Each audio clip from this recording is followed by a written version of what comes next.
Hello guys, இன்னைக்கு நம்ம பார்க்க போறது I become more power mage after 4000 year. மறக்காம வீடியோக்கு ஒரே ஒரு லைக்கை கொடுத்துருங்க. அதே மாதிரி சேனலுக்கு புதுசா சப்ஸ்கிரைப் பண்ணிக்கோங்க. ஏன்னா அப்பதான் இது கத்த வர எல்லா எபிசோடும் நோட்டிபிகேஷனா வரும். சரி வாங்க, நம்ம டைம் வேஸ்ட் பண்ணாம எபிக்குள்ள போகலாம். போன எபிசோட்ல அங்க பயங்கரமா வெடிச்சிருக்கோம்ல, அங்க எல்லாருமே பயந்து போயிட்டாங்க. நான் அவளைக்கும் அவங்களுக்கு எதுவுமே ஆகல. லூக்கஸ் அவனோட பவரை வச்சு ஒரு பேரியர் கிரியேட் பண்ணி அங்க எல்லாருமே காப்பாத்துறான். இதை பார்க்கும் போதே அவங்களுக்கு தெரியுது இதை பண்ணது எல்லாமே டெமிகா தான். சுச்சுவேஷன் நல்லா இல்ல, நம்ம சீக்கிரமா பின்னாடி போறது நல்ல விஷயமா இருக்கும். ஏன்னா நம்ம கிட்ட அந்த அளவுக்கு ஸ்ட்ராங்கான ஆளுங்க இல்ல. சோ சீக்கிரமா பின்னாடி போயிடலாம் தம்பி. நீங்க என்ன சொல்றீங்க? இந்த மாதிரி டைம்ல நம்ம போகணுமா? என்ன வாய்ப்பு இல்ல. இந்த மாதிரி நம்ம முன்னாடி போகலாம். இப்போ அவங்களோட பார்வையில நம்ம விழுந்துட்டோம். கண்டிப்பா நம்ம போனாலும் அவங்க நம்மள பின்தொடர்றதை விட மாட்டாங்க. சோ இந்த மாதிரி ஒரு அற்புதமான வாய்ப்பு அது திரும்ப நம்மளுக்கு கிடைக்குமான்னு கேட்டா அது ஒரு கேள்விக்குறிதான். நீங்க என்ன சொல்றீங்க? டெமிகாட லூக்கஸ் அலோண்டி தான் தடுக்க முடியும். லூக்கஸ் அவரு திரும்பவும் வர வரைக்கும் நம்ம வெயிட் பண்ணலாம். ஏன்னா அவரு இல்லாம இந்த மாதிரி இது ஒரு மிகப்பெரிய சூசைடல் அட்டெம்ப்டா இருக்கும். அவருக்கு பதிலா நான் ரீப்ளேஸா இருக்கேன். என்ன சொல்றீங்க? அட நீ என்னப்பா தம்பி பேசின்னு இருக்க? இது ஒன்னும் பெருமைக்கான டைம் இல்ல. அதே மாதிரி ஸ்டார் 7ல ஃபியூஷனை பத்தி உனக்கு தெரியுமா? அதெல்லாம் உன்னால கண்ட்ரோல் பண்ண முடியாது. எல்ஃபுங்களுக்கு இதை பத்தி எல்லாம் அவளைக்கும் தெரியல. ஸ்டேஜ் ஆஃப் ஃபியூஷனா அது என்னது உங்களுக்கு தெரியலையா? ரெண்டு எலமெண்ட் ஃபயர் வாட்டர் அது ரெண்டுமே ஒன்னு சேரும் போது பயங்கரமான வெடிப்பு கிரியேட் ஆகும். அந்த ரெண்டு எலமெண்ட்டையும் கண்ட்ரோல் பண்ற திறமை, அந்த ரெண்டு எலமெண்ட்டையும் கண்ட்ரோல் பண்ற திறமை 7th ஸ்டாரோடைய மெஜிஷியனுக்கு ஒண்டிதான் இருக்கும். உங்களால ஒண்டிதான் இந்த மாதிரி விஷயத்த நேச்சுரலா ஃபியூஸ் பண்ண முடியும். நீங்க என்ன சொல்றீங்க? நான் பெருமைப்படுறேன் அப்படின்லாம் சொல்றீங்களா? இல்ல இல்ல, நான் ஒன்னும் அதுக்காக அப்படி சொல்ல. அவன் ஒரு சொடக்க தான் போடுறான், அங்க ரெண்டு எலமெண்ட்டும் அப்படியே நிக்குது. தம்பி நீ என்னப்பா பண்ணிருக்க? இதே மாதிரி போச்சுன்னா நம்ம எந்த போயிடுவோம். ஆனா அதெல்லாம் கண்டுக்கல. அப்படியே அந்த ரெண்டு எலமெண்ட்டையும் ஒன்னு சேர்க்க ஆரம்பிக்கிறானா வயசானவரு கத்த ஆரம்பிக்கிறாரு. அடே மடையா, வேணாண்டா, நம்ம எல்லாருமே இங்கேயே செத்து போயிடுவோம். உன்ன மாதிரி ஒரு சின்ன பையனாலலாம் இதை அடைய முடியாதுடா. அவரு சில பல செகண்ட்ஸ்லயே அங்க ரொம்ப உறைஞ்சி போறாரு. அவன் இப்படியோ அதை ஃபியூஸ் பண்ணிட்டான். அப்படின்னா நீ உண்மையிலேயே அந்த 7th ஸ்டேஜை அடைஞ்சிட்டியா என்ன? ஆமா, இன்னுமா நீங்க என்ன நம்பல பெருசு? இப்போ நான் தான் இந்த உலகத்தை காப்பாத்த வந்திருக்கேன் லூக்கஸோட இடத்துல இருந்து. அங்க அப்படியே நைட் ஆகுது. அங்க எல்ஃபோட அந்த லீடர் பொண்ணு அவ சொல்றா, ஏய் லூக்கஸ் இங்க பாரா, இந்த சடலம் இது ஒன்னும் வெடிக்கல. அதாவது அதுங்களை இது ஒரு லைட்னிங் தான் பயங்கரமா தாக்கி இருக்கு. இதுலயே நம்மளுக்கு தெரியுது இதை பண்ணது அந்த பயங்கரமான டெமிகாட் அவன் தான். ஆமா இல்லையா பின்ன? இந்த மாதிரி டெமிகாடோட பவர் எல்லாம் யூஸ் பண்ண போனா இந்த மாதிரி தான் சில பல பிரச்சனை உங்களுக்கு வரும்.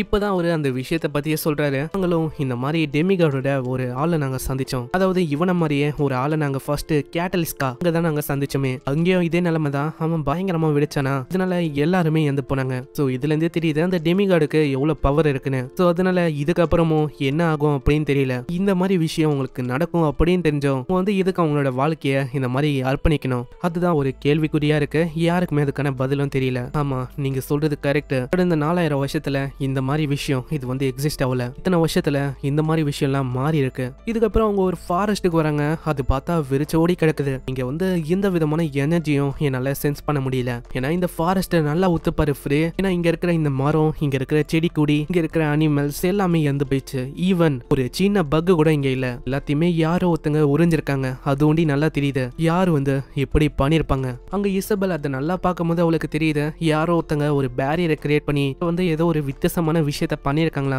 ஓ அப்படியா? அப்பனா இந்த ஃபாரஸ்ட் ஒட்டுமொத்தமா அழிக்கிறது நல்ல விஷயமா இருக்கும். என்ன சொல்ற ஃப்ரே? அதாவது இந்த ஃபாரஸ்ட் ஆல்ரெடி அழிஞ்சு போயிடுச்சு. இதுக்கு மேல நம்ம என்ன பண்ண போறோம்? ஆமா இந்த ஃபாரஸ்ட் ஆல்ரெடி அழிஞ்சு போயிடுச்சு. யாருக்கு தெரியும், திடீர்னு ஃபயர் உருவாயிருக்கலாம். அதனால இந்த ஒட்டுமொத்த ஃபாரஸ்டும் அழிஞ்சு போயிருக்கலாம். இல்ல இல்ல, இங்க இன்னமும் அந்த பேரியர் இருக்கு. நம்ம ஒட்டுமொத்தமா அழிக்கணும். அங்க ஃப்ரே அப்படியே உட்காந்து அந்த பேரியர் எங்க இருக்குன்னு தேறானா அவருக்கு அங்க மத்தவங்களுக்கு யாருக்குமே தெரியல. அட இவன் பண்றது டார்க் எல்ஃப் பண்ற மாதிரியே இருக்கு. நாங்களும் இப்படிதான் எக்ஸாமின் பண்ணுவோம். ஆனா நாங்க சீக்கிரமாவே ஆக்ஷன் எடுத்து முடிச்சிருவோம். இப்படி உட்காந்து ரொம்ப நேரத்துக்கு யோசிக்கிறதுக்கு நம்ம இப்போதைக்கு ஏதாச்சும் பண்ணி அழிச்சிருக்கலாம்.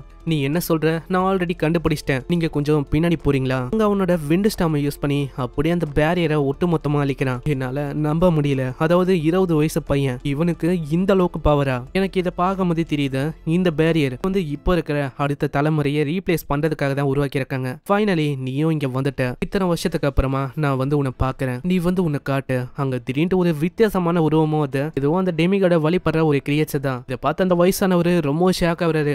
இது அதுவா இருக்க கூடாது. அது வரும்போதே சொல்லுது, மிக்கல் நான் எதிர்பார்க்கல. நான் உன்னை சந்திப்பேன்னு. இப்பதான் அவருக்கு புரியுது. அதாவது அவருக்கு தெரிஞ்ச ஒருத்தன் தான் இவன். ஏய் நீ அவனா இருக்கிறதுக்கு வாய்ப்பு இல்ல. நான் என்ன பண்றது? கொஞ்ச நேரத்துக்கு இன்னமும் உன்னை வெயிட் பண்ண வச்சிருக்கலாமா? இல்ல இதுக்கு மேல நீ இருக்கிறது பிரயோஜனம் இல்ல. அப்படியே அவன் தாக்க ஆரம்பிப்பானா? நான் ஃப்ரீ அதை பிளாக் பண்ணிடுறான். ஏய் என்ன நீ பிளாக் பண்ணிட்டியா? ஃப்ரீவும் சொல்றான், ஆமா நீங்க இதுக்கு இப்படி பண்ணீங்க. அதாவது எதுக்கு டெமிகாடோட பக்கத்துக்கு நீங்க போனீங்க? ஏன்னா எல்லாருமே அவங்களுக்கு பிடிச்சவங்களை ப்ரொடெக்ட் பண்ணணும்னு இத்தனை வருஷமா அப்படி போறானுங்க. ஆனா நீங்க வந்து இப்படி பண்ணிருக்க கூடாது. ஏய், மரியாதையோட பேசு. உனக்கு இன்னும் அவரோட பவரை பத்தி தெரியல. அவன் அப்படியே ஒரு விரல யூஸ் பண்றானா அவனோட மேஜிக்க. பாக்குற இசபெல்லால நம்பவே முடியல. அவன் சாண்ட கூட பண்ணல. எப்படி அவன் ஒரே விரல இவன் கம்ப்ளீட்டா ஒரு டிஃபரெண்டான லெவல்ல இருக்கான். இந்த கிரியேச்சரும் அப்படியே அதோட பவரை யூஸ் பண்ண ஆரம்பிக்குதா. இந்த தண்டரால அப்படியே கிளவுட்ஸ் உருவாகுது. இதெல்லாம் பாக்குற அவங்களால நம்பவே முடியல. இப்படிலாம் ஒரு ஹியூமனால பண்ண முடியுமா என்ன? இல்ல இல்ல, இது ஒன்னும் ஹியூமனோட பவர் இல்ல. எல்லாமே அந்த டெமிகாடு கொடுத்த அந்த பவர் தான். அதான் இவன் யூஸ் பண்றான்னு நினைக்கிறேன். இப்போ நீங்க என்ன பண்ணுங்க, லாம்சன் நீ வந்து முன்னாடி தாக்குறதுக்கு போ. அதே மாதிரி கேமிலா நீங்க வந்து அவனுக்கு பேக்கப் பண்ணி காப்பாத்த பாருங்க. அதனால நான் உங்களை நம்பி விட முடியுமா இந்த விஷயத்த பண்றதுக்கு?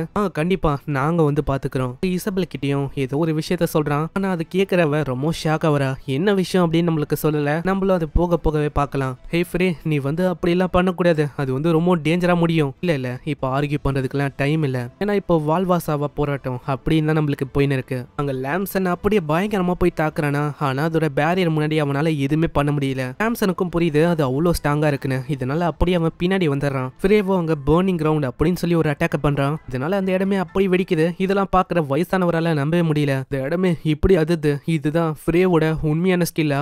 ஆனா இந்த ஃப்ரே இவன் வந்து யாருதான் இன்னும் எனக்கு தெரியல. திரும்ப ஃப்ரே அவனோட பவரை யூஸ் பண்ணி தாக்கலான்னு வருவானா. உடனே அந்த உருவம் சொல்லுது, யங் மேன் நீ வந்து உன்னோட பவரை வேஸ்ட் பண்ண வேணாம். ஏன்னா உன்னால இந்த லைட்னிங் பேரியரை எப்பயுமே தாண்டவே முடியாது. ஏன்னா இதுதான் அந்த டிவைன் காட், அதாவது டெமிகாடோட பவர். ஆனா ஃப்ரே விட்டு கொடுக்கல. அங்க பயங்கரமா அவனோட ஐஸ் அட்டாக்ஸை வச்சு தாக்கினே இருக்கானா. எவ்வளவுதான் தாக்குனாலும் அந்த பேரியர் உடையிற மாதிரியே இல்ல. இதே மாதிரி ஃப்ரே தாக்கினே இருந்தா அவன் வந்து கலைச்சு போயிடுவான். அதுக்கப்புறம் அவனால போட்டி போட முடியாது. நம்ம தான் ஏதாச்சும் ஒன்று பண்ணணும். இல்ல இல்ல, நீங்க வந்து எதுவுமே பண்ண தேவையில்ல. எல்லாமே பிளான் படி போகுது. ஏன்னா ஆல்ரெடி எல்லாத்தையும் என் கிட்ட சொல்லிட்டான். அதாவது அந்த மனுஷன் அவன் வந்து என்னோட பவர் லெவல டெஸ்ட் பண்றான். நான் எவ்வளவு ஸ்ட்ரென்த்தா இருக்கேன்னு. அதனால தான் இப்போ ஒரு பிளானையும் போட்டிருக்கேன். அதாவது நம்ம 2 குழுவா பிரிவோம். பிரிஞ்சு தாக்கும் போது ஒரு குழு, அதாவது நீங்க தான் ஒரு இறையா இருக்க போறீங்க. நான் வந்து கரெக்டா அவன் பின்னாடி போய் தாக்குவேன். இப்போ என்ன பிரச்சனைனா அந்த பவர்ஸ் அது வந்து எதுல இருந்து அவனுக்கு கிடைக்குது, அந்த தண்டர் அதுல இருந்து தான் அவனுக்கு கிடைக்குது. சோ அதனால நான் வந்து அதுதான் ஃபர்ஸ்ட் அழிக்கிற மாதிரி இருக்கும். அதனால இசபெல் இப்போ வந்து நீ தான் இதை பாத்துக்கணும். சோ அதனால நீ தான் அவங்க 2 பேருக்கும் கமெண்ட்ஸை கொடுக்க போற.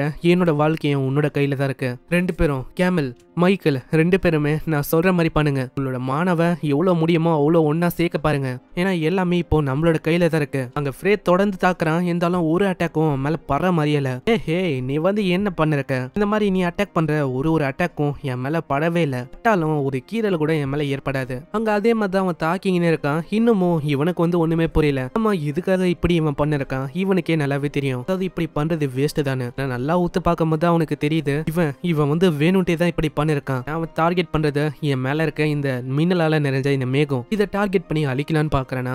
அதுக்காக தான் பின்னாடி இவங்களை நிக்க வச்சிருக்கானா. அங்க இவனை தாக்குற மாதிரியே நைஸா அவங்க எல்லாரையுமே தாக்கிறான். இதை பாக்குற லூக்கஸால நம்பவே முடியல. அட இசபெல் உங்களுக்கு எதுவுமே ஆகல. ஆனா இசபெல் மத்தவங்க எல்லாருமே அப்படியே மயங்கி போயிட்டாங்க. பரவாயில்ல, அந்த வயசான கிழவன் அவனுக்கு எவ்வளவு மூளை இருக்கும் அப்படின்லாம் நான் எதிர்பார்க்கல. அவ்வளவுதான், இதுக்கு மேல அவன் உயிரோட இருந்தா என்ன இல்லனா என்ன. அப்படியே அவன் தாக்கலான்னு போவானா. நடுவுல லாம்சன் வந்து தடுக்கிறான். அவங்க லாம்சனையும் அவன் பிடிச்சு வச்சுக்கிறான். அட நீ வந்து என்ன ரொம்ப தொல்லை பண்ற. நான் வந்து இதுக்கு மேலேயும் விட்டு வைக்கிறது நல்ல விஷயமா இருக்குது. அதனால எனக்கு ரொம்ப கடுப்பா இருக்கு. உன்னை நான் ஃபர்ஸ்ட் போட்டு தள்ளிடுறேன். இன்னமும் எனக்கு புரியலடா. உன்ன மாதிரி எங்க இருக்கவங்க எதுக்கு சீக்கிரமா சாகணும்னு ஆசைப்படுறீங்க? சாகதான் ஆசைப்படுறேன்னா நான் உன்னை வந்து கொள்றேன். இந்த சைடு இசபெல் அந்த எல்ஃப் லீடர் அவங்க 2 பேரும் இன்னமும் மயங்கல. அவங்களோட பவர்ஸை இன்னமும் செலுத்தினே தான் இருக்காங்க. நீங்க வந்து என்ன நம்பலாம். நீங்க உங்களோட பவர்ஸை கேதர் பண்ணுங்க. அதே மாதிரி அவனோட ஒட்டுமொத்த பவரையும் அங்க கேதர் பண்றான். இதெல்லாம் பாக்குற அவன் ரொம்ப ஷாக் ஆகுறான். ஓ உன்னால இப்படி பண்ணி என்ன வந்து மொத்தமா அழிக்க முடியும் அப்படின்னு நினைக்கிறியா? இது கொஞ்சம் டேஞ்சரா இருக்கும்பா உனக்கு. அங்க லூக்கஸ் டப்புன்னு அங்க லாம்சனை ஓட சொல்றானா. லாம்சன் அங்க தெச்சுன்னு ஓடுறான். ஒரு வாய்ப்பா வச்சு அங்க லூக்கஸ் பயங்கரமா தாக்குறான். இதனால ஒரு பெரிய எக்ஸ்ப்ளோஷனே நடக்குது. இதுதான் லூக்கஸோட உண்மையான பவரா. அங்க அந்த பர்சனை காட்டுறாங்க. அவனோட ஒரு கையை காணோம். டேய் நான் வந்து இதுக்காக உனக்கு கண்டிப்பா விட மாட்டேன். அங்க லூக்கஸாலையும் எதுவும் பண்ண முடியல. ஏன்னா அவனோட முழு மானா அது முழுக்க இதுக்கே போயிடுச்சு. லூக்கஸோட பிளானும் இதுதான். ஆரம்பத்துல இருந்து இந்த மாதிரி தான் பண்ணி இந்த பேரியரை எப்படியாச்சும் அழிக்கணும் அப்படின்னு பார்த்தா. அதே மாதிரி அந்த பேரியரையும் அழிச்சிட்டான். அவ்வளவுதான், உன்கிட்ட மானா இல்ல. இப்போ உன்னால எதுவுமே பண்ண முடியாது. இல்ல நான் வந்து என்னதான் என் கிட்ட மானா இல்லைனாலும் நான் என்னோட தோல்வியை ஒத்துக்க மாட்டேன்.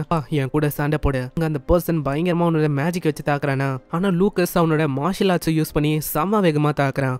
நீ வந்து யாரு? நீ உண்மையிலேயே ஒரு ஹியூமனா? நீ சொல்ற விஷயம் தான். இதுக்கு மேல நீ வந்து ஒரு ஹியூமனா இல்ல. நீ டெமிகாடோட ஒரு நாய் மாதிரி. இதெல்லாம் கேக்குற அவன் வந்து ரொம்ப கடுப்பாகிறானா. அப்படி அவன் மேல போகிறான். மேலதான் அந்த இடியலான அந்த கிளவுட் இருக்கு. இது இருக்கும்போது நான் வந்து இதுக்கு கவலை பண்ணும் என்னோட மானா வந்து இது இருக்கும்போது அதிகரிச்சுனே இருக்கும். அதனால எதுவுமே என்ன பண்ண முடியாது. இப்படி இவன் பேசி நிற்பானா உடனே அங்க லாம்சன் பயங்கரமா தாக்குறான். போதும் நிறுத்து, உன்னோட கதை அவ்வளவுதான் முடிய போகுது. ஆனா அதுக்கெல்லாம் அவன் அடங்கவே இல்ல. அவன் திரும்ப அவங்க 2 பேரையும் தாக்கிறான். ஃபர்ஸ்ட் அவன் லூக்கஸ போட்டு தள்ளணும்னு சொல்லி அவனை ஃபர்ஸ்ட் தாக்க ஆரம்பிக்கிறான். அப்படியே அவன் காலை வச்சு கொல்லலான்னு வருவானா திடீர்னு அங்க ஒரு பயங்கரமான க்ளோ வரும். சைட்ல அந்த வயசானவரு இசபெல்லும் அங்க மத்தவங்களும் அங்க மேஜிக் யூஸ் பண்ணி இந்த கிளவுட் மேல அவங்களோட மானாவை செலுத்துறாங்களா. அதனால அந்த கிளவுட் வந்து அப்படியே கொஞ்சம் கொஞ்சமா அழிய ஆரம்பிக்குது. கிளவுட் அழிஞ்சு அங்க சன் தான். இதனால வெயில் அது மேல பட ஆரம்பிக்குது. என்ன சொன்ன, நான் வந்து அவ்வளவுதான் சாக போறேன்னு சொன்னியா, இப்ப பாரு நீ தான் தோத்து போயிட்ட. அங்க இதே மாதிரி அதை வந்து அப்படியே போட்டு தர்றாங்க. என்னால நம்ப முடியல.